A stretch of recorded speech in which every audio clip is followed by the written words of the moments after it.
We are broadcasting live. It's ACL Fest 2013, as you well know, weekend one, and it's been a busy weekend. And Josh Homme, I always get it wrong. Homme, thank you. You seem like a very unflappable guy. Is there anything that threatens you? Is there anything that you ever worry about or that freaks you out or stresses you out? Oh, man, I love balloons and parties and children. And I guess as the years have gone on, I don't really focus on things that I don't like that much because they're not worth any of your time and attention. And honestly, things like that, spending time on things you love really makes things much clearer. And so it's sort of given me a calm that I think I fought against for the earlier. longest time because you thought that you weren't supposed to be happy, you weren't supposed to have that center. Well, I thought right? a great right cross from my own hand to my own face was really the way to go. I think there's possibly not the way to go. Still a lot of people in that realm. Yeah, I know a lot of desert folks are still that way. You know? Let's talk about the album real quick. So, like Clockwork, in stores now, and all the critics are happy. Everyone, as long as they're happy. Yeah, I was going to say the 4 stars are there. Like, does that matter to you? Or does it just kind of annoy you that people kind of sit and judge? Like, no, for me, it doesn't annoy me at all. If you're lucky enough to do this for a living, you got to make music for yourself that you really love, and that you really are passionate about. And that way, whatever anybody does with it, you can be okay with it. I want people to like the music. I want people to have a great time. And I'd love to be part of somebody's Friday night, Saturday night, right. And it's nice when people like your record, but I don't focus on it because I don't think it's that healthy. I know I'm not God's gift to earth, you know what I mean? I just want to play something that's real, and I'd rather keep it like that, you know? But I think that's what compels people to you. That's why they're drawn to you, is because you just, at the end of the day, you don't give a shit. Like, you're going to do what you love, and you're going to keep doing it, and you're going to put out what you believe in. Well, I respect people more that say what they're feeling for real, and sometimes you like something, sometimes you don't. Now, if you can try not to focus on the things you don't like, but you got to voice your opinion too. And if anything, this is the time when everyone's opinion is very loud and proud, I suppose. Well, again, I was lucky enough to be there last night, and I think the album's great, man. It's just, it's a great ride. It's like, I'm going to say this, and people will probably give me crap, but it's kind of like, for me, like a Dark Side of the Moon type of record where it's really an ebb and a flow and an emotion that you get into, and it's something you listen to from beginning to end, which sadly these days is kind of lost in records because it's all about singles, and it's not. But these aren't things to worry about because everything is on this pendulum, and it only takes a few great records, and maybe it should get single focus for a while if someone isn't capable of making albums people like. Yeah. Maybe albums should be shorter.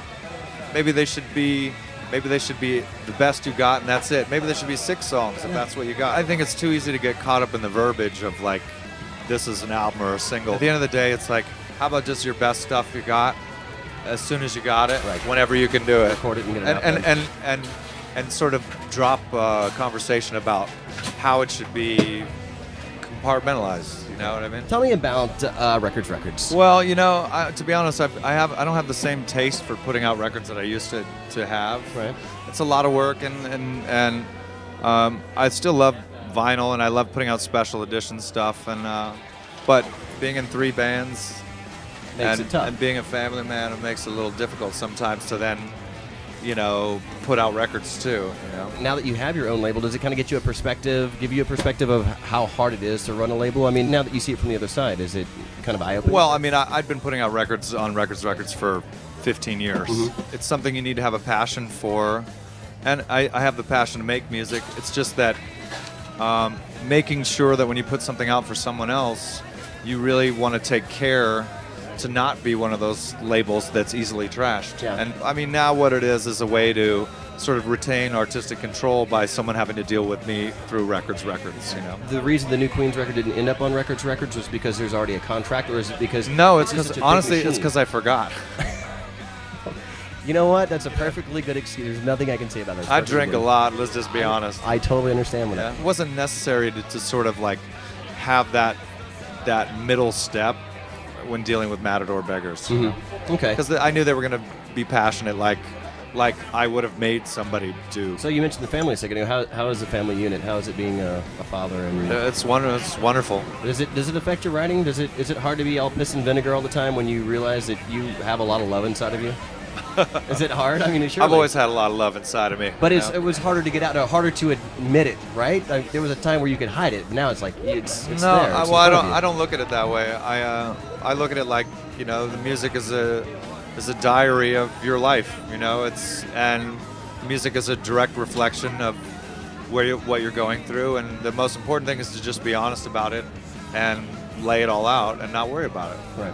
And so conceptually, like, they're not two dogs that disagree and fight. You know, it's just, this is about playing about your life, and I don't worry about it. You know? I was fortunate enough last night to get into the taping of Austin City Limits, and you had mentioned a couple of times. Was that actually a show that you watched? I mean, did you watch? Oh, Austin I City did. Limits? Roy Orbison and Ray Charles and, you know, Bill Monroe. It's like, I remember PBS, waking up and sneaking into the television and watching, and it would be on, and I'd be like, what is this? You See, know? when I was a kid, my father, it was like almost punishment. My father would force me to watch Austin City Limits, and when I was a kid, like, it was just a lot of country stuff. When you realized when your dad was awesome, and you were kind of being like maybe a little shit. Exactly, you know? That's my point. Is like, now that I'm older, I'm like, that was so cool that he did that. It's probably why I'm into music. Dear Dad, yeah. Thank you so hard. Sorry I was a dick. I'm your son. I came from your loins. I hope you still love me. Yeah, but well, I think one of the keys to exposure is that it's not up to you.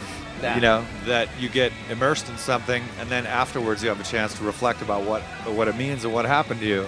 And so that's why I think it's good to, when anything is the arts in any way, is to sort of throw caution to the wind and immerse yourself in it first before you decide what you think you know. Right. You know, I'm kind of jealous of you. You have this long-standing and good relationship with Anthony Bourdain now, right? Yeah. So you've made several appearances on the shows, but are you writing more music for him? Like, I swear that I hear, like, I know you guys are doing the new intro for the new CNN show. we wrote the new theme tune for his show. Right. You and for Parts Unknown, right, and Lanigan. Lanigan. But Tony's a great guy, and you know, he's not afraid to speak his mind, and so we get into very interesting conversations and situations together. I have one last question for you. Is Brody still working on a new record? She just finished it, and it's really, really good. I was doing an interview it's really good. with Garbage a few months ago, and Butch Vig was talking about it. He's like, dude, I've heard something, like, it's mind-blowing. It's mind-blowing. So I was very excited about it. There's nobody like her doing anything. Do you ever have any hand in her writing, or is it just like you? No, never. And in fact, I quite often am jealous of her writing because she's like throwing hooks away because there's too many in the song, and I'm looking at the floor, digging through the trash, like, and it's like being at a haircut place, except it's all hooks, and I'm sitting there going like, what the hell do I got to do to like get a piece of that, you know? All right, well, man, thank you so much for stopping by. Yeah, I really appreciate it. Congratulations on the new record. Thank you. Have a great tour, and hopefully we'll see you next time. You got it. Thanks. Live from ACL Fest 2013, Josh Homme, Queens of the Stone Age.